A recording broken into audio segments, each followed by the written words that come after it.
अगर आपको अपनी जिंदगी में कोई दुख हो या कोई परेशानी हो या आप किसी ऐसे रास्ते में फंस गए हैं जिसके दो मार्ग हैं और आपको समझ नहीं आ रहा है आपको कौन सा रास्ता चुनना चाहिए, तो आज का यह वीडियो आप लोगों के लिए खास होने वाला है और आप बहुत शांत महसूस करेंगे।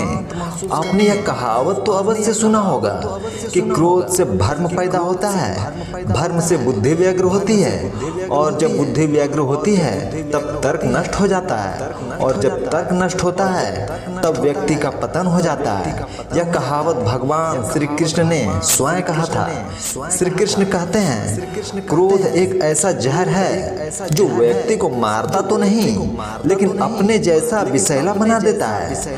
अब आप सोचेंगे भला क्रोध किसी व्यक्ति को विषैला कैसे बना सकता है? वह ऐसे क्योंकि अक्सर जब इंसान गुस्से में होता है तो अपना आपा खो बैठता है, सामने वाले को ऐसे शब्द बोल जाता है जो किसी जहर से कम नहीं लगते। आप में से ऐसे बहुत से लोग होंगे जिसे क्रोध की वजह से बहुत सी परेशानियों का सामना करना पड़ा होगा, क्योंकि क्रोध के आवेश में आकर अक्सर इंसान अपने पराये का लिहाजा भूल जाता है, जिसके चलते वे अपने सबसे करीबी रिश्ते गंवा बैठता है। अब सवाल यह है कि क्रोध की इस अग्नि को ठंडा कैसे किया जाए।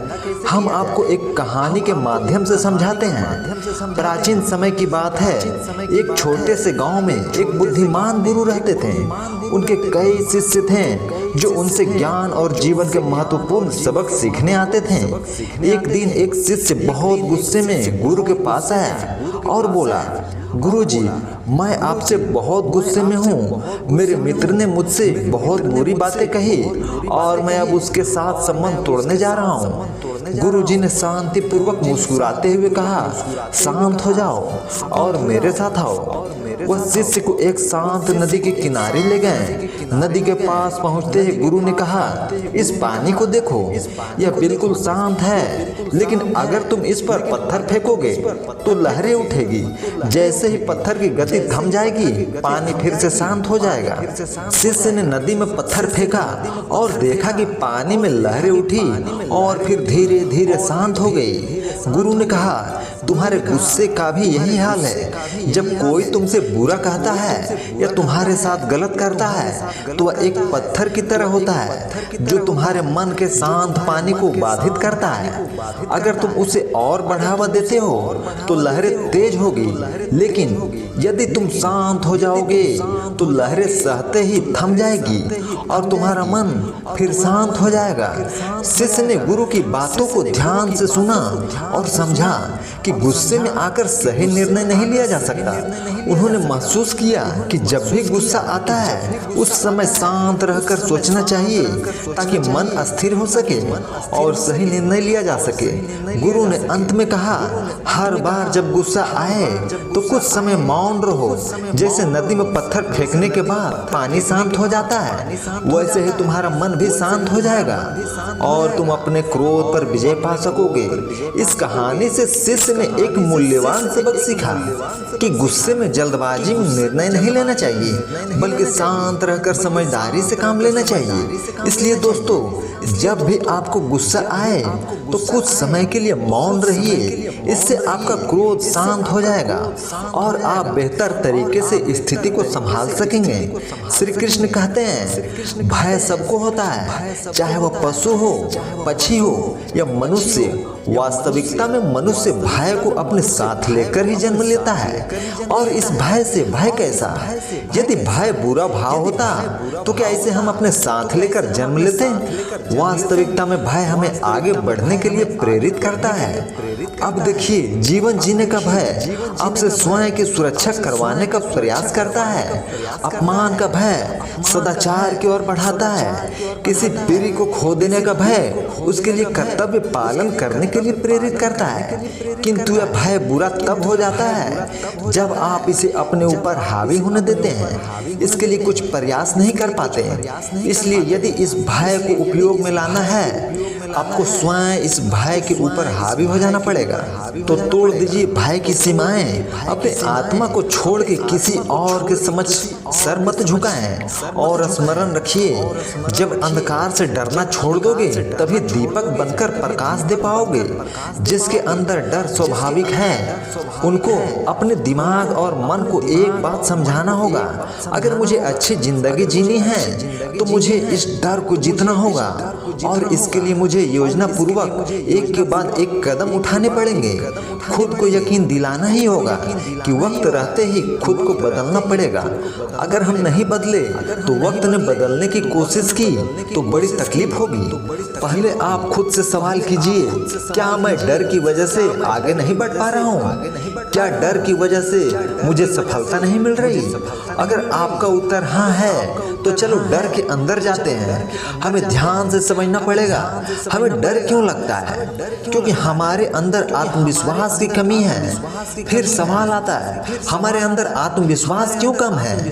क्यों जिस क्षेत्र में हम सफलता हासिल करना चाहते हैं उस क्षेत्र के बारे में हमारा ज्ञान अधूरा है। इसके लिए जिस क्षेत्र में सफलता हासिल करनी है उस क्षेत्र के प्रति जितना हो सके उतना अभ्यास करना है और ज्ञान हासिल करना है, जिससे हमारे भीतर आत्मविश्वास आए और जिससे कुछ हद तक हमारा डर कम हो जाएगा।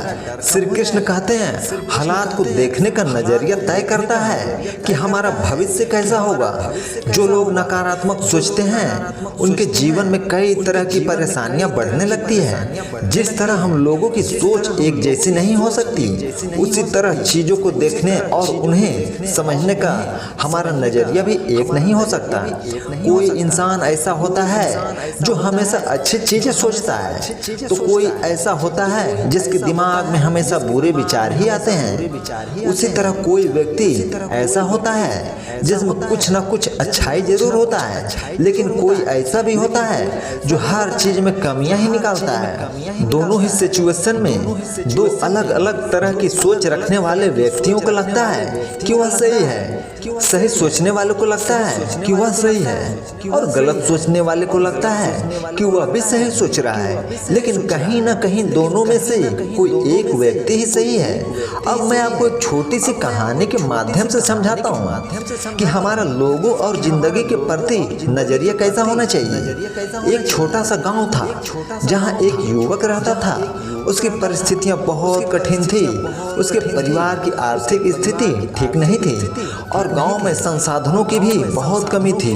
लोग अक्सर उसे यह कहकर हतोत्साहित करते, तुम्हारी किस्मत में कुछ अच्छा नहीं है, इतना संघर्ष के बाद भी तुम सफल नहीं हो पा रहे हो। लेकिन युवक हमेशा मुस्कुराता और कहता, मैं कोशिश करूंगा और मुझे विश्वास है कि जरूर कुछ अच्छा होगा। वह हर दिन अपने काम पर मेहनत करता, पढ़ाई में जुटा रहता, जो भी गलतियां करता उससे सीखता। उसने कभी नकारात्मक सोच को अपने ऊपर हावी नहीं होने दिया। लोग उसकी परिस्थितियों को देखकर ताने देते थे, लेकिन उसने उस बात को नजरअंदाज किया और अपनी सोच को सकारात्मक रखा। वह जानता था कि समस्या हर किसी के जीवन का हिस्सा होती है, लेकिन सकारात्मक सोच के साथ आगे बढ़ने पर ही समाधान मिलते हैं। धीरे धीरे उसकी मेहनत रंग लाने लगी। उसे एक नौकरी का मौका मिला और उसने अपने परिवार की स्थिति को सुधारने में महत्वपूर्ण भूमिका निभाई।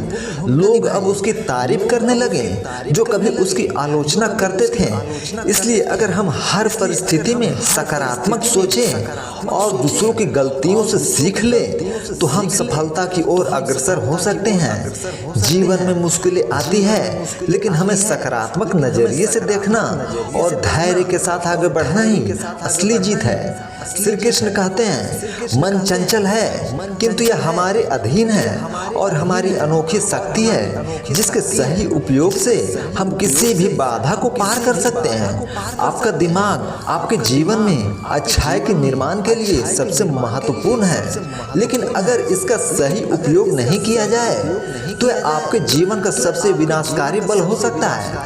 आपका मन विशेष रूप से आपके विचार और आपके जीवन को प्रभावित करते हैं। इसलिए जीवन को सही तरीके से जीने के लिए हमारे मन पर बुरा प्रभाव होना चाहिए।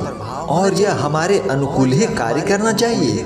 भगवत गीता में भगवान श्री कृष्ण कहते हैं, मन का बेचैन होना उनका स्वभाव है। हमारे मन को लगता है अगर वह अलग अलग बातों के बारे में सोचता रहेगा तो हमें आने वाली हर मुश्किल और मुसीबत से बचा लेगा, पर ऐसा होता नहीं है। हम अपने जीवन का काफी अधिक समय सोच विचार करके परेशान होने में निकाल देते हैं। क्या आप कौवे को कह सकते हैं कि वो काँव काँव की आवाज ना करे, या फिर क्या आप किसी मेढक को कह सकते हैं कि वह पानी देखते ही ऊंची छलांग न मारे? हमारा मन भी ऐसा ही है। जीवन में कुछ भी होता है, अच्छा हो या बुरा, हमारा मन उस पर काँव काँव करने लगता है। काँव काँव से मेरा मतलब है चिंता करना। आइए कहानी के माध्यम से समझाते हैं। एक बार एक गांव में एक व्यक्ति रहता था जो हमेशा चिंतित और बेचैन रहता था। उसे छोटी छोटी बातों को बहुत फिक्र रहती थी। जब भी कोई परेशानी आती उसका मन अशांत हो जाता। वह हर समस्या का हल जल्द से जल्द निकालना चाहता था, लेकिन बेचैन मन उसे परेशान कर देता था।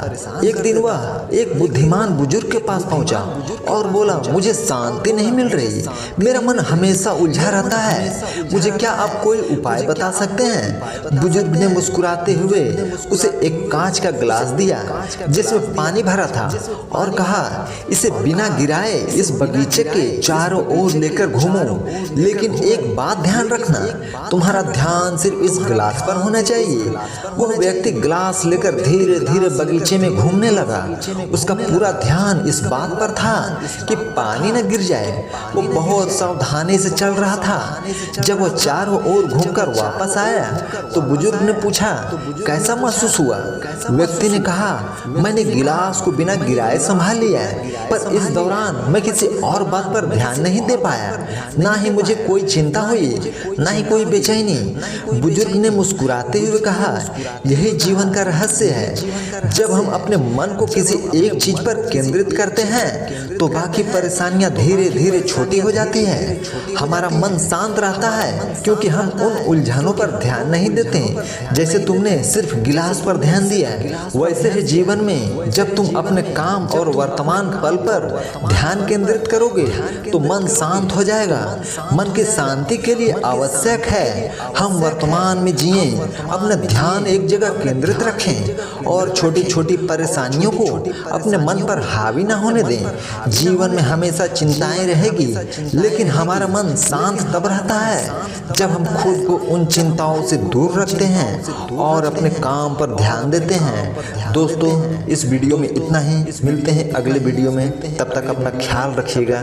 जय श्री कृष्णा, राधे राधे।